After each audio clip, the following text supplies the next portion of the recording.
Welcome to Peace Now. My name is Trudy Clafe. I'm a member of Bethlehem Neighbors for Peace. We're a local organization of friends and neighbors, and we've been advocating for peace and justice for well over a decade. I'm your host today, and I'm joined by Dr. Maureen Hannah. Hi, Thank you Trudy. for being here. You're welcome. Let me tell you a little bit about Mo. Mo is a professor at Siena College, a professor of psychology, and she's also an activist and an organizer. And she's been organizing, she's co-founder of the Battered Mothers Conference, which is a national conference, and she's been hosting that conference for many years. Yeah, this is our 11th year in 2015 to be exact. That's a long time. Yeah. Well, let's start out with a little background. Can you tell us a little bit about why you decided to become an activist and what kinds of issues you were first interested in?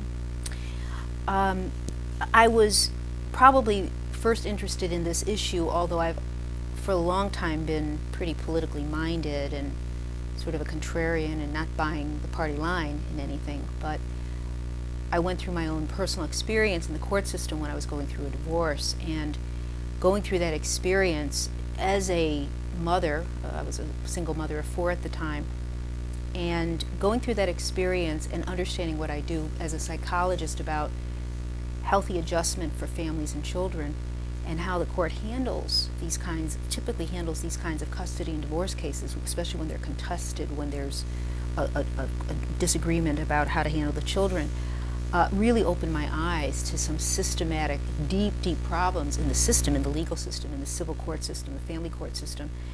And of course, like so many of us, when we go through these real trials, at first you feel like you're alone. You're the only one that is going through this. Mm-hmm. And by reaching out during that period, this is around the late 90s, beginning of around 2000, going through that experience, and fortunately the internet was coming to fruition at that time, and I was able to connect with many women across the country who were going through the exact same thing. Mm-hmm. And when I realized that, I also realized that nobody was really talking about this. I mean, here and there you would see it in maybe some obscure journal talking about, maybe a law journal talking about certain outcomes in cases involving domestic violence and abuse, which many of these contested cases, the majority of them really do have allegations of abuse and domestic violence and so forth.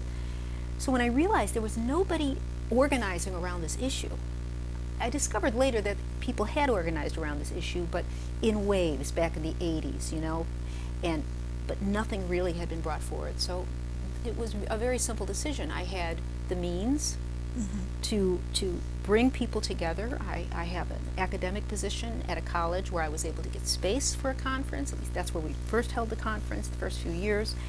And I found that people were extremely receptive to the idea. So we had the first conference in 2004 at Siena College, and we had over 100 people there, and it was really the beginning of something, really the beginning of groups from around the country coming together on a yearly basis, and also working, even more importantly, working in smaller groups, working locally, and organizing women to really expose these problems and to start working for change. And so that's really probably not the only issue I've been working on, because I certainly work on peace issues and other issues, other social justice issues, but the primary one that I've been working on for the past dozen or so years.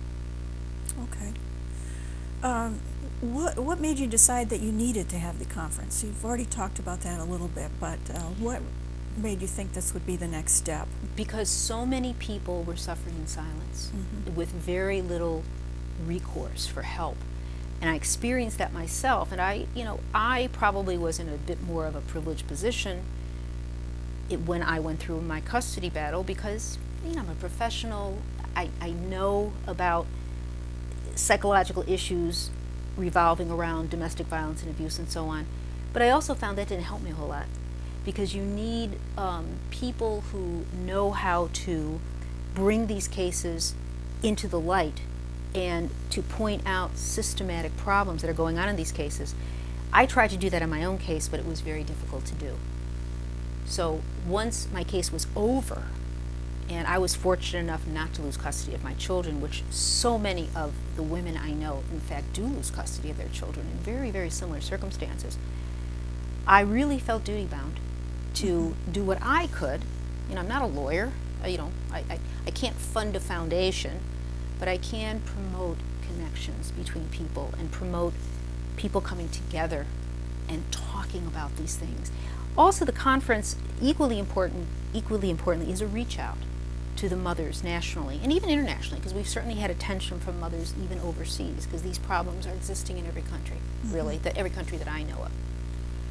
And so it is equally to help mothers feel emotionally supported, perhaps helping them to get connected with better legal support, and really helping to foment a movement.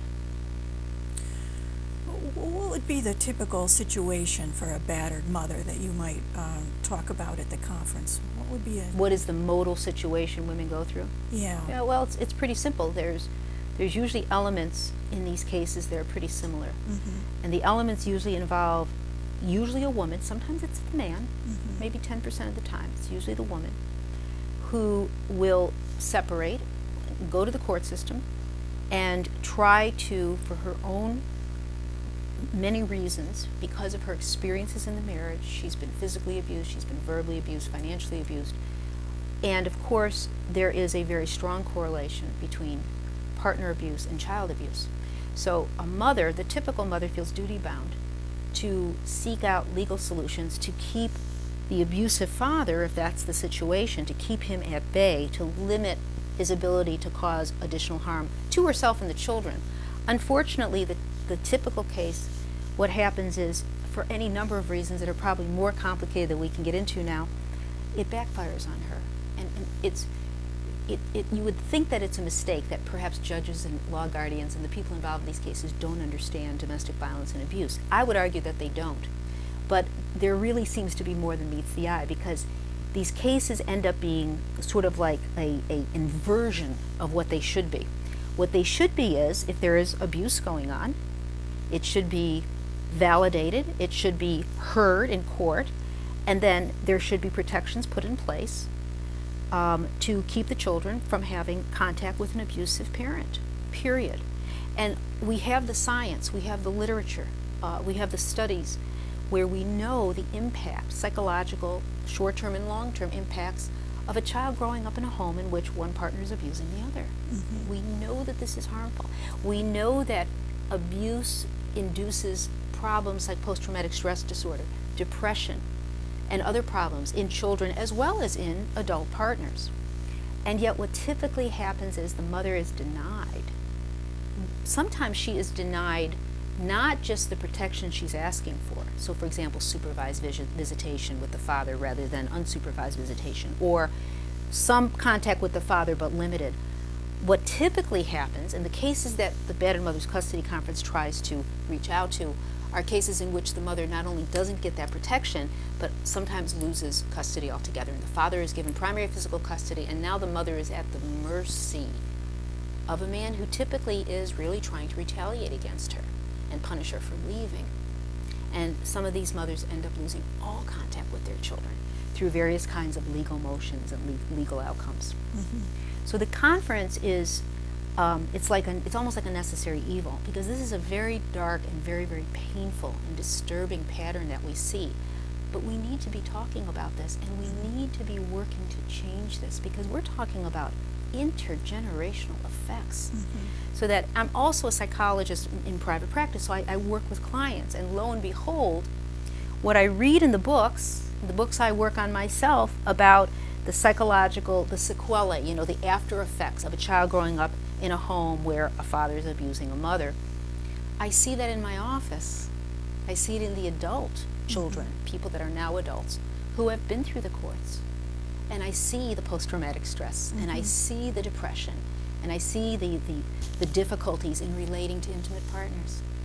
So this is a small attempt to try to put a stop to that intergenerational cycle.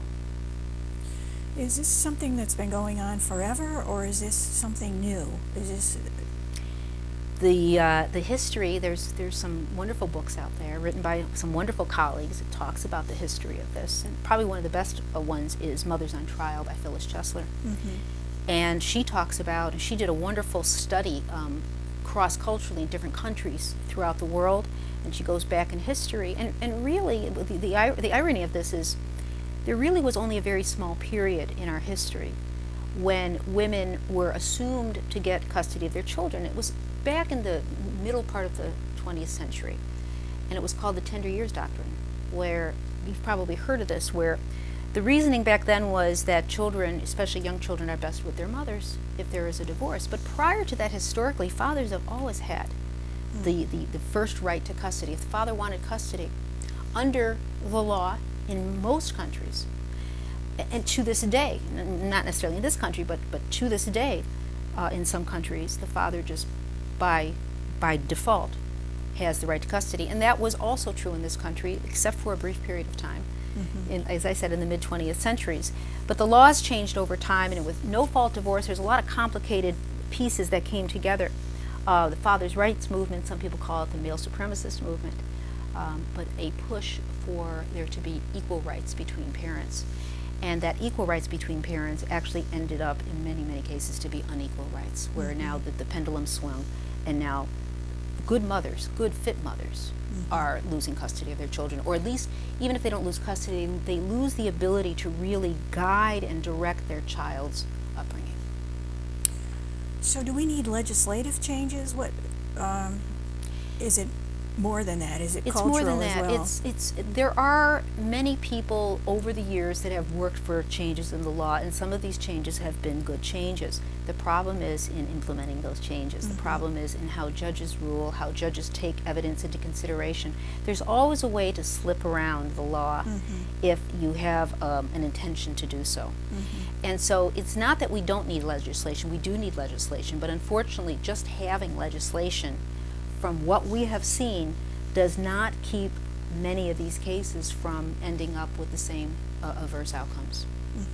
We need many things, just like how do you make social change? You know, how do you stop wars? How do you stop any kind of social injustice? You really have to come at it, I believe, from a multiple of avenues and a multiple of perspectives. You really need to wake people up, and I think people are waking up. I know when I was going through a custody battle in the late 90s, this issue really was not out there the way it is now. And many, many, many, many people who I know and many that I don't know have made that happen. Well, I'm so glad you're doing this conference, and it's an annual national event, and it's really important work. Thank you so much for all the work you do on Well, that. I don't do it alone, believe me. I mean, all the presenters come, top-notch people who are lawyers, people who are media personalities, people who you see on the news sometimes, or commentators, come to the conference, donate their services for free. Nobody is paid. So everybody works together to make this conference happen, and I just sort of serve as the center point. Okay, well, let's move on to another topic. You recently visited Moscow, Russia, as a part of a UNAC, which is United National Antiwar Coalition, as part of a contingent from UNAC, at a peace conference. And I wondered if you could talk a little bit about that. Why did you go, and what did you learn? Well, I went because it was an absolutely fantastic opportunity to really get to know people and to have contact with a movement in another country. And as it turns out, this is the anti-globalization movement. And the conference was a one-day conference with many, many great speakers, and to my delight, one of the issues that many of us are very concerned with is what's going on in Ukraine. One of the reasons why I was very motivated to go to Russia was really to hear from people who are working to try to overcome what's going on in Ukraine, which is a fascist coup that has taken place in Kiev. And so at this conference were people, and I got to meet and talk to people who are really trying to liberate the east and south of Ukraine. And so I found that we have a great deal of common ground with the people that we met up with in Russia who organized the conference. We certainly didn't agree on all points, but on the point of throwing off the shackles of, some people call it the one world government or the new world order, or the U.S. empire, however you want to phrase it, they had very much the same sentiments as we do here. And traveling really does that for you. When you meet up with people from other countries who are thinking along the same lines you are and trying to make the same kinds of political and social changes, it can be really very encouraging because it makes you really know that you're not alone. So I was very honored to go there and just to see Moscow and to see the difference between what you might hear about Russia and what Russia is really like. I did not see the kinds of beggars in the street in Moscow that you see in New York City or Philadelphia or any of our big cities. I'm not saying they're nowhere, but I certainly didn't see them. People really looked good, and people really seemed to love their country. No evidence of the sanctions against Russia. Well, the ruble was dropping like crazy while we were there. That was in December, Right. and I know that that was something that was on the news, and it was very, I found it quite distressing because you put yourself in their position, and if another country was, or an empire was waging economic war against the dollar, think about that. Suddenly your money is worth half or 3/4 less than it was the month earlier. So that going on at the same time really made me feel a sense of solidarity with the people in Russia as well. And really a lot of shame that it's the U.S. is leading these kinds of attacks. Now, you addressed the conference there. What did you tell the Russians? I actually ended up not addressing the conference. I ended up speaking, however, at press conferences. And I really just brought a message from the women's movement in the U.S. to let them know that we were behind them and that we were united with them, with their cause. Because, war and globalization and all the other things that were addressed at the conference indiscriminately affect mothers, women, and children. Women and children are the ones who suffer the most in these kinds of debacles. Did you feel like you made a connection with the women? I did feel that I made a connection with the women. It was wonderful talking to the women. The only problem is the language gap, okay? Because in Russia, there certainly were people that spoke English. In fact, we had a couple of really great translators who were translating throughout the whole conference. I mean, these people were really good translating from Russia to English and back to Russian and so forth. But it would have been nice if I knew more Russian or if I had a translator, because I would have loved to speak to more of the Russian women. But nonetheless, I was able to speak to some of the women from Russia about some of the issues that they deal with there. I think we've probably got about 10 minutes left, but let's talk a little bit more about the Ukraine. About Russia and Ukraine. the war. Do you think the people of Russia right now are very concerned about the potential for war between Russia and the U.S. over what's going on in the Ukraine? I believe that they are. I believe that they are. But they're probably more concerned and more aware than the average American is. Because if one of the things that we were able to see was a press conference with Putin. There was a live press conference when we were there. And it was a 3.5-hour press conference. We were watching this from our hotel room while it was going on. It was live. And they talked very plainly about what was going on economically, and much more plainly and much more forthrightly and much more honestly than you would ever hear on our mainstream news. I was very impressed by what looked like the solidarity and support that most people have behind Putin.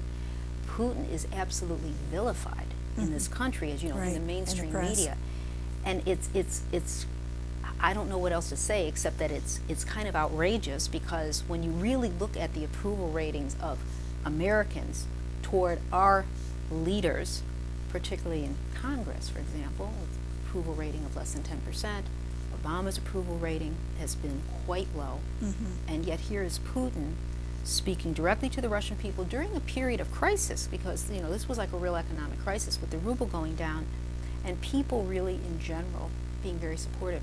When you go down the street in Moscow, you see a lot of buttons for sale and a lot of things like bumper stickers and T-shirts with Putin, with his face on it, but not in a negative way, not the kind of like spoof kind of T-shirts you might see with people like our politicians on the T-shirt, but really in a way he's seen a bit as a cult hero in Russia. And I think that you have to admire that. You have to be doing something right if your people are that much behind you. I only wish we had that kind of leadership in this country. I think recently his approval rating was over 80%. Yes, yeah.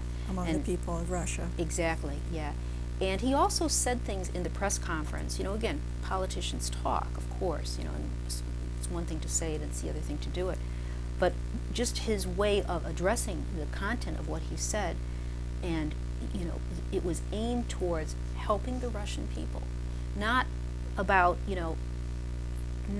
going overseas and conquering other nations or interfering in other nations' affairs. It was really about helping the Russian people and helping the Russian economy. We also, by the way, when we were there, met some people from the east of Ukraine, and some people who had been actually working with the people in the southeast of Ukraine, militarily and otherwise, and really seeing firsthand how incredibly courageous these people were. We met a woman who was organizing a humanitarian convoy. You've heard about how Russia has sent these truck convoys, many of them. I think that last count there were 15 of them sending supplies to the southeast of Ukraine. And we met a woman who also was organizing that type of thing for the people in East Ukraine, who, by the way, have been living under bombardment for the past year. We don't hear about that in the news in this country, but if you look at the alternative news, even if you go on Facebook and you look at some of the Novorossiya websites, you will see for yourself what is really going on in that country, and the contrast between what the average person in this country believes is going on and what is really going on is literally, it's like day and night.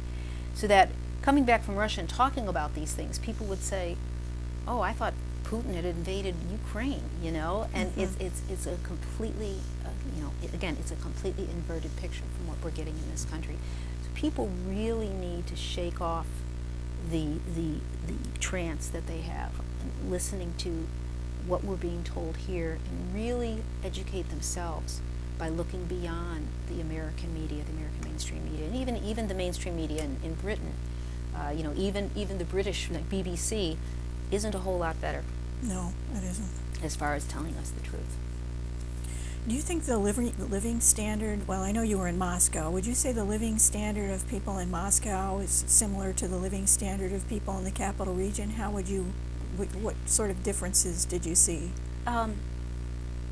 It's hard to say because we saw part of Moscow. Moscow is huge, huge, much bigger than New York City, much more populated than New York City. I think there's something like 16 million people in the Moscow area. The people we saw looked like people in New York City. They looked well-dressed. The people we spoke with, their standard of living was in some ways better than ours because they still have more or less free college and university. They still have a lot of the social safety kinds of network things that this country has been eliminating, if our country has not already eliminated.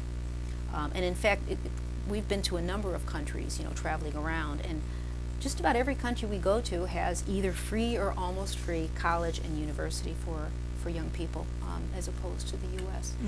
As a professor and working with college students for the last 20-some years, the student loan debacle is of great concern to me because these are young people that I teach and mentor, and they're going out from college with huge amounts of debt. Without any real guaranteed prospects for getting the kind of employment where they can even pay it off. So even with Russia being in the straits that Russia is in, they are still able to provide young people. Obviously you have to be qualified, and I think people do pay a small amount towards their college, but nonetheless, as is also similar in many European countries, they can do it, why can't we? Same thing with their healthcare system. Their healthcare system is more or less a universal healthcare system. So they can do it in Russia, but we're not doing it here. We're not demanding it. Or something. And so that, again, that's when you travel, that really opens your eyes further and really makes you aware that there can be alternatives to the system we have here. Okay, well, we've only got 3 or 4 minutes left. I was wondering, this is on a different topic. This is going back to the battered mothers issue. Do you see a connection between the violence, the domestic violence that we have here in the U.S. and our foreign policy, which is apparently endless war? Yeah. Well, the fish rots from the top. So all of the dynamics, all of the thinking, the mentality, the attitudes that are behind our government policy, might makes right, and the way that that plays out at the national level, plays out at the state level, plays out at the city level, and plays out in the family home. How can we stop violence at the top if we allow violence to be the norm, which apparently it is? We have laws against domestic violence, but it's how we implement those laws, how we use those laws, that is really problematic. And it's the same thing. You know, we have a Constitution, we have a Bill of Rights, you know, we have laws at the national level that are being violated left, right, and center. So yes, of course, there is always a connection at all levels, as above, so below. You know, the macrocosm reflects the microcosm and vice versa. So yes, we have to work at all levels to put a stop to this, pattern that is not in the best interests of the vast, vast majority of people. Okay, well, thank you. We have just 3 minutes left. One of the things I wanted to mention to people is that another part of your activism is that you're a very talented musician and a member of the Solidarity Singers. And in fact, our theme song for this show, Peace Now, is a song that you and Joe Lombardo wrote and you performed. And it's a wonderful song. Any comments on music as activism? Yeah, it's a wonderful way of bringing together creativity and an expression of that creativity and enjoyment of music, and yet having a political message. And it's a great way of connecting with other people. The Capital District has many, as you know, has many very talented musicians. So there's lots of venues for us to do this. But most of the time we play in places like, you know, the front steps of the Capitol building, and we play on icy streets outside of city parks and other places like that. And so, but yes, it's kind of a different way of doing activism, and it's a lot of fun. Well, thank you for all the work you do, Mo. You're welcome. The contact information for your Battered Mothers Conference, do you want to give any additional information on that? Yes, we have a website, very simply, batteredmotherscustodyconference.org. That's just one word. And the information about the conference, you know, this year, the 2015 conference is in May outside of New York City. And all the information about the conference is, as we speak, is being added onto that website right now. So I would invite people to go to that website, and I don't know if there's a link that you want to give to my email address or something like that, but people can also contact me directly if they want. And that also is on the website. Okay. Okay. All right. Well, thank you so much. All right.